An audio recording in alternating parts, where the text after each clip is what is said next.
ओम शांति चेतन ओम भाई जी। शांति मंगेश भाई शांति। आज के साकार वाणी में जी।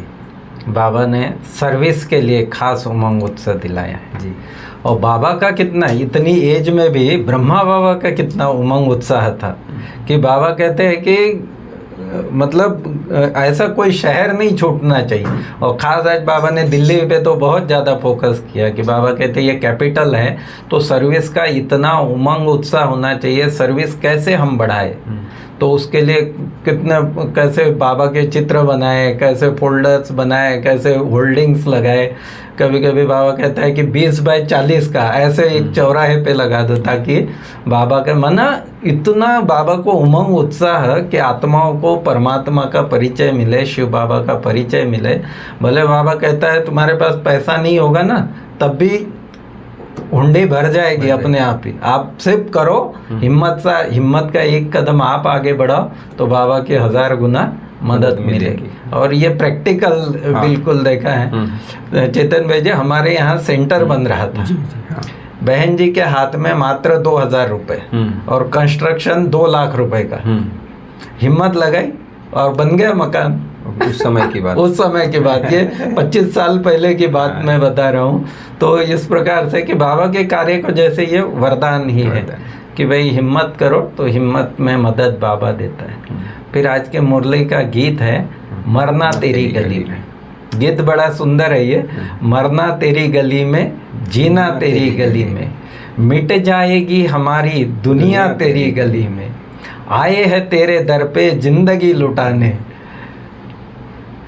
दिल से तेरी मोहब्बत कम उम्र भर न होगी। दिल से तेरी मोहब्बत कम उम्र भर न होगी, मना सदा ही मोहब्बत रहेगी जब तक बाबा हम आपके रहेंगे। इसमें ये जो लाइन है, मिट जाएगी हमारी दुनिया तेरी गली में, कि बाबा के ही होकर रहेंगे और बाबा के लिए हमारा जीवन संपूर्ण स्वाहा रहेगा। तो बाबा ने मुरली में इसी शब्द को ज़्यादा हाईलाइट किया है। बाबा कहते हैं कि वैसे ही ये दुनिया अभी मिटने वाली है। बाबा ने कहा कि देखो आप साइंस वालों ने तो पूरी तैयारी कर ली है और अभी सिर्फ आप बच्चों का है। फिर बाबा ने सारी मुरली में कि बाबा ने कहा कि विनाश तो होगा लेकिन आगे की जो स्थापना है उसका कार्य जो बाबा करा रहा है। और ये कितनी वंडरफुल बात है जी। बाबा कहते हैं लोगों को दुनिया में तो 7 वंडर्स का पता है, लेकिन ये जो कि आबू की धरा पर स्वयं परमात्मा जो ज्ञान का सागर है, गुणों का सागर है, सुख शांति आनंद प्रेम का सागर है, वो परमात्मा अवतरित हो गया।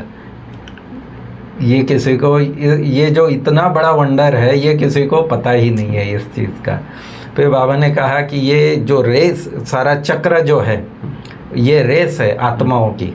जैसे रेस में एक पॉइंट से निकलते और फिर उसी पॉइंट पे आते हैं, तो बाबा कहते हैं वैसे ही सृष्टि चक्र में आत्माएं, जैसे शिव बाबा ओरिजिन पॉइंट है, परम धाम से आत्माएं नीचे उतरती है सृष्टि पर अपने अपने पार्ट अनुसार, अपने अपने समय अनुसार, और नीचे आती है पार्ट बजाती है। फिर जैसे नीचे नंबर 1 आया था वही नंबर 1 ऊपर चढ़ेगा और शिव बाबा के पास पहुँचेगा। तो इस प्रकार से बाबा कहते हैं ये आत्माओं की रेस है। फिर बाबा कहते हैं कि ये बड़ा भारी यज्ञ है जो मुरली में जो कहा था कि मिट जाएगी हमारी दुनिया तेरी गली में। तो बाबा कहते हैं कि अभी ये जो समय है कि ये बाबा ने यज्ञ रचा है और सारी दुनिया ही इसमें स्वाहा हो जानी है।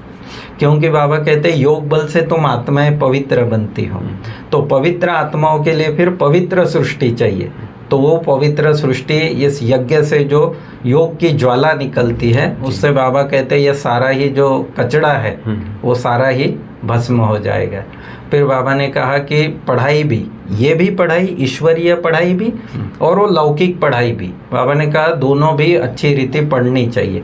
क्योंकि बाबा ने कहा पढ़ाई से सिर्फ पोस्ट पोजीशन या डिग्री की बात नहीं, बाबा ने कहा कि उससे मैनर्स बहुत अच्छे आते हैं। तो ये बड़ा इम्पोर्टेंट चीज़ बाबा ने बताई। फिर बाबा ने पुरुषार्थ के लिए कहा कि बच्चों को कुछ ना कुछ पॉइंट्स लिखनी चाहिए, उस पॉइंट्स पे लिखो या किसी टॉपिक पे लिखो और विचार सागर मंथन करो तो आपकी स्थिति भी श्रेष्ठ बनती जाएगी। तो इस प्रकार से बाबा ने काफ़ी उमंग उत्साह दिया, सेवा का भी और पुरुषार्थ का भी। तो मैं चाहूँगा आप विस्तृत रूप से मुरली पर प्रकाश करें। हाँ, तो आज प्यारे बाबा की मुरली खास पढ़ाई पर बहुत विशेष अटेंशन बाबा ने दिलाया है। पढ़ाई का महत्व बताया है कि यदि सबसे बड़ा यदि कोई वंडर है इस धरती पर, दुनिया में तो बहुत वंडर सुने हैं या देखा होगा, लेकिन सबसे बड़ा वंडर है कि सर्व का सद्गति दाता स्वयं परम पिता परमात्मा परम धाम से आकर हमें पढ़ाते हैं। ये सबसे बड़ा वंडर है, क्योंकि परमात्मा आकर एक राइट वे दिखाते हैं, राइट रास्ता।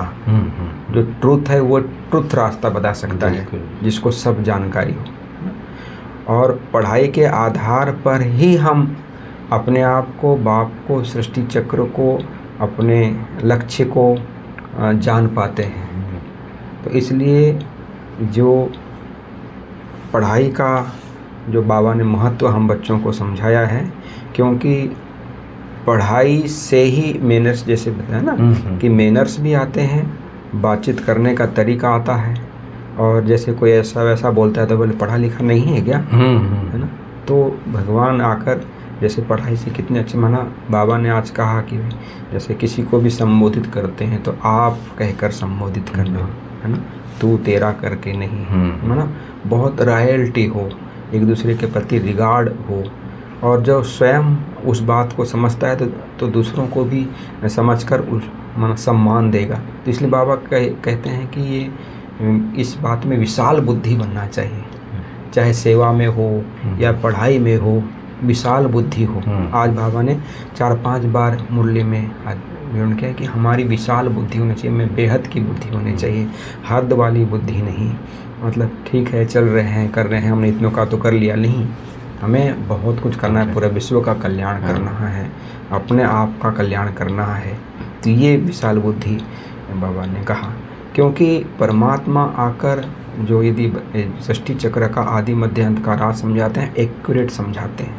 ये जो वंडरफुल जो पढ़ाई है, ये जो वंडरफुल बातें हैं, और परम धाम से हम आत्माएं आती हैं और कैसे सृष्टि पर पार बजाती हैं, और फिर परम धाम में जाकर जैसे कोई रेस होती है तो उसमें फिर रेस करके फिर टीचर के पास जाते हैं। तो ऐसे ही ये पढ़ाई है और एक्यूरेट रहती है, इसमें एक जरा भी ये नहीं होता। ये बहुत वंडरफुल बातें हैं बाबा ने कहा। फिर बाबा हम बच्चों को आज खास कह रहे हैं कि जैसे दुनिया में भी बहुत बड़े बड़े माल होते हैं या अच्छे अच्छे शॉप होते हैं, जो उनका शोरूम होता है, कितना भपका होता है उस चीज़ का, लाइटिंग देखो, आकर्षण करता है जैसे को।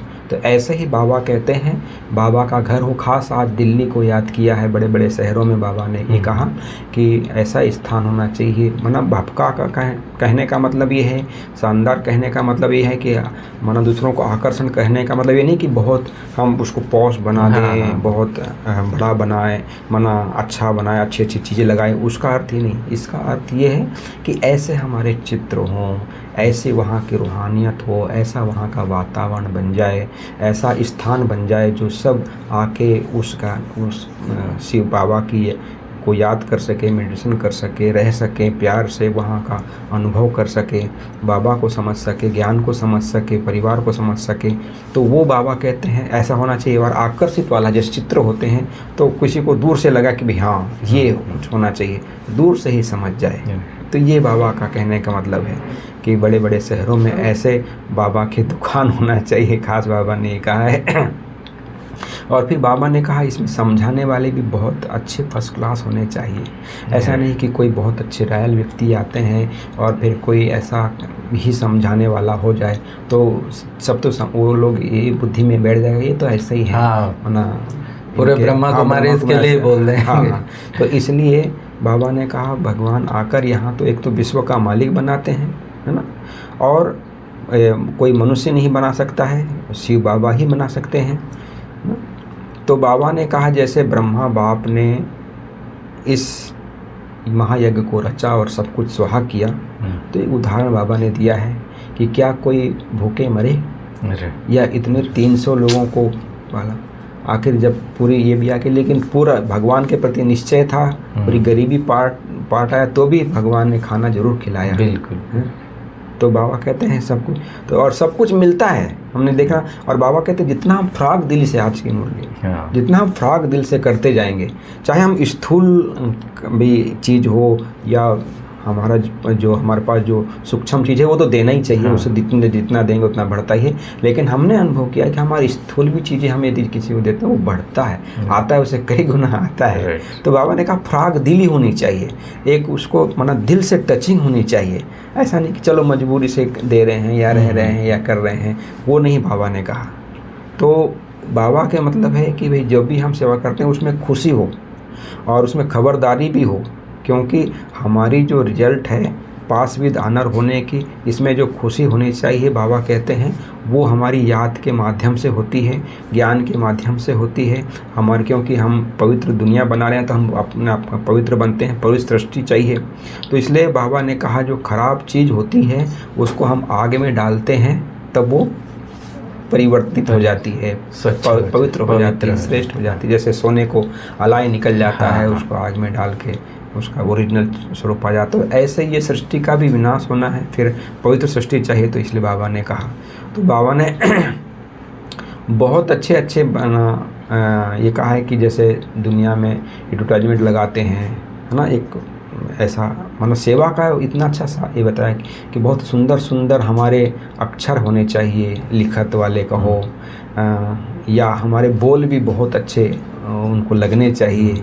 ऐसा सर्विस का बहुत विशाल बुद्धि होकर हम यदि करते जाएंगे तो हम, क्योंकि विश्व पर भी जीत पा रहे हैं और काल पर भी जीत पा रहे हैं, है ना, जिसको अमर दुनिया कहते हैं ना। काल पर जीत मतलब हम कोई एक ही शरीर में जाकर अमर नहीं होते हैं, लेकिन अकाली मृत्यु नहीं होती है, पूरा जीवन हम जीते हैं, फिर अपनी खुशी से शरीर छोड़ते हैं, फिर नया शरीर लेना उसकी खुशी होती है। तो ये बातें माना काल पर जीत मतलब ये होता है। तो बाबा ने आज ये भी कहा कि भाई सर्विस का इतना अच्छा होना चाहिए, इतना महत्व होना चाहिए, और लोगों को पता भी चलना चाहिए कि ऐसा कि भाई बहुत बड़े माना इतना ऊंचे से ऊंचा ज्ञान है, ऊंचे से ऊंचे परमात्मा आकर दे रहे हैं। तो बाबा ने कहा एरोप्लेन से भी पर्चे गिरे, है ना, उसमें भी बहुत अच्छी लिखत हो, बहुत अच्छा कार्ड हो, दूसरों को मिले तो वो अच्छा लगे। तो ये बाबा का कहने का मतलब, क्योंकि बाबा हम बच्चों को जैसे दुनिया में बिजनेस चलता है ऐसा बिजनेस में भी बनाते हैं, ये हमारे घाटे और फायदे का एक पता होना चाहिए। तो इसलिए बाबा कहते हैं दूसरों के प्रति यदि हम किसी का रहमदिल भावना रहती है तो दूसरों को हम ज्ञान दे सकते हैं, है ना, जिससे हम कौड़े से हीरे जैसा बनते हैं, मनुष्य से देवता बनते हैं। तो ये बाबा ने कहा ये जो ज्ञान दे रहे हैं ये भगवान की बलिहारी है, मतलब भगवान हमको दे सकता है, तो मनुष्य मात्र दे नहीं सकता है। और बाबा ने ये कहा कि भाई फ़कूर ये होना चाहिए अंदर में कि हमको स्वयं भगवान आकर पढ़ाते हैं, ये पढ़ाई का इतना महत्व होना चाहिए, क्योंकि एम ऑब्जेक्ट है सामने, फिर भी बाबा कहते हैं भूल जाते हैं। तो बाबा कहते हैं नोट रखो, टॉपिक पे विचार सागर मंथन करो, क्योंकि ये जो है रूहानी पढ़ाई है। और फिर बाबा ने कहा कि आप रूहानी सर्जन हो, मास्टर रूहानी सर्जन हो, क्योंकि माया का अपोजिशन बहुत होता है तो कई प्रकार के विघ्न आते हैं। तो बाबा कहते हैं उस चीज़ के लिए रूहानी सर्जन बन जाओ, उस चीज़ को ऑपरेशन करके ख़त्म कर दो। अपोजिशन आ जाता है, इसलिए बाबा ने कहा चार्ट रखना चाहिए, सर्विस का भी शौक़ रखना चाहिए, नहीं तो माया का अपोजिशन बहुत रहता है। मना कई बार बाबा ने तो कहा मुरली तो बहुत अच्छी भी चला लेते हैं, सुना लेते हैं, मंथन करके भी सुना लेते हैं, लेकिन बाबा ने कहा जैसे योग का जो चार्ट होना चाहिए वो थोड़ा कम होता है। इसलिए बाबा जो है सच्चा है, तो सच्चे बाबा के साथ सदा सच्चा रहना, है ना, ये सबसे बड़ी बात है। क्योंकि सच्चाई जो रहती है जैसे आत्मा के साथ, जैसे हम लोग कई बार चार्ट लिख लेते हैं या हमारे दिनचर्या लिखते हैं तो उसमें इतनी सच्चाई नहीं हो पाती है, लेकिन बाबा कहते हैं सच्चे के साथ सच्चा रहेंगे तो सच्चा बन ही जाएंगे। तो ये बाबा की मुरली बहुत सेवा के लिए है, पढ़ाई के लिए भी इतना उमंग उत्साह वाले, ये धारणा वाली मुरली है। सब माना चारों ही सब्जेक्ट बहुत भरपूर रीति से बाबा ने समझाया है। ऐसे आज का वरदान भी है कि भी सर्व कर्म इंद्रियों के आकर्षण से परे, है ना, यदि हम रहते हैं तो हमारी स्थिति कमल फूल समान बनती है। तो यदि कमल फूल समान है बनती है तो बनने वाले दिव्य बुद्धि और दिव्य नेत्र के वरदानी भव। देखो बाबा हमको जन्मते ही दो वरदान दे देते हैं, एक तो दिव्य बुद्धि का वरदान और दिव्य नेत्र का वरदान जन्मते ही। तो बाबा ने कहा बर्थडे में गिफ्ट दिया जाता है ना, तो जो बर्थडे की गिफ्ट है वो सदा यथार्थ रीति से यूज करना चाहिए कि हमें क्या मिला है, कि दिव्य बुद्धि मिली है, दिव्य नेत्र मिला है, तो दिव्य बुद्धि का और दिव्य नेत्र से ज़्यादा यूज करना है, ना कि इन स्थूल नेत्रों से। बुद्धि भी हमारी दिव्य वो वाली नहीं, बुद्धि हमारी दिव्य बुद्धि, लौकिक बुद्धि है। तो बाबा ने कहा यदि कमल फूल समान हमारा जीवन बनता है, श्रेष्ठ स्थिति का आसन पर स्थित रहते हैं तो कमल फूल समान जीवन बनता है। माना किसी भी प्रकार की जैसे आकर्षण होती है, चाहे देह की है, देह के संबंधों की है, दुनिया की आकर्षण है, पदार्थों की आकर्षण है, कर्म इंद्रियों की आकर्षण है, इससे यदि हम परे रहते हैं तो बाबा ने कहते हैं सदा हमारी अवस्था हर्षित रहती है। जैसे आज बाबा ने स्लोगन में भी कि कहाँ पर भी हमारी यदि आसक्ति होती है तो वो शक्ति स्वरूप नहीं हो सकेंगे फिर। तो इसलिए बाबा कहते हैं कहाँ जहाँ ये अपनी आसक्ति कहीं भी ना हो, यदि आसक्ति नहीं है तो शक्ति स्वरूप प्रत्यक्ष होता है। तो अव्यक्त इशारे तो बहुत अच्छे चल ही रहे हैं, क्योंकि संकल्पों की शक्ति जमा कर श्रेष्ठ सेवा के निमित्त बनो, ये थीम चल रहा है पूरा इसका मास का। तो इसमें भी बाबा ने कहा कि जो हमारे अपने जो श्रेष्ठ संकल्प हैं उसके द्वारा हम व्यर्थ के जो संकल्प विकल्प चल रहे हैं उसको, वो जो दुनिया में बहुत मनुष्यों में जैसे बाढ़ आई हुई है, उस बाढ़ को भी हम थाम सकते हैं, रोक सकते हैं हमारी यथार्थ यदि श्रेष्ठ संकल्प के माध्यम से। ये बाबा ने आज बहुत अच्छी बात बताई है, क्योंकि अपनी शक्ति से बाबा ने कहा अल्प काल के लिए भी उस स्थिति से हम किनारा कर पाएंगे अपने आप को और बाप के सहारे में ला पाएंगे। तो व्यर्थ संकल्प यदि है तो शुद्ध संकल्प में यदि हम परिवर्तन कर देते हैं तो बाबा कहते हैं ये हमारी बहुत बड़ी एक अचीवमेंट है ना। और बाबा ने आज बहुत अच्छी बात ये बताई है कि हम एक स्थान पर बैठकर भी अनेक आत्माओं के प्रति यदि हमारा श्रेष्ठ शुभ संकल्प, विश्व कल्याण का संकल्प चलता है, बाबा ने कहा ये जो दिव्य नज़र है उसका प्रभाव लोगों पर नज़र आएगा। जैसे कल भी बाबा ने कहा था साइंस की और साइलेंस की शक्ति है ना, जैसे साइंस गर्म को ठंडा, ठंडा को गर्म कर देता है, तो ऐसे ही हम आत्माओं में इतनी शांति की पावर हो, इतनी हमारे श्रेष्ठ संकल्प का खजाना जमा हो, तो जो दूसरों को भी ये अनुभव हो दूर से भी। तो ये बाबा कहते हैं संकल्पों की पावर को और इसकी शक्ति को जमा करना है। तो ये थी प्यारे बाबा की आज की मुरली। ओम शांति, ओम शांति, ओम शांति।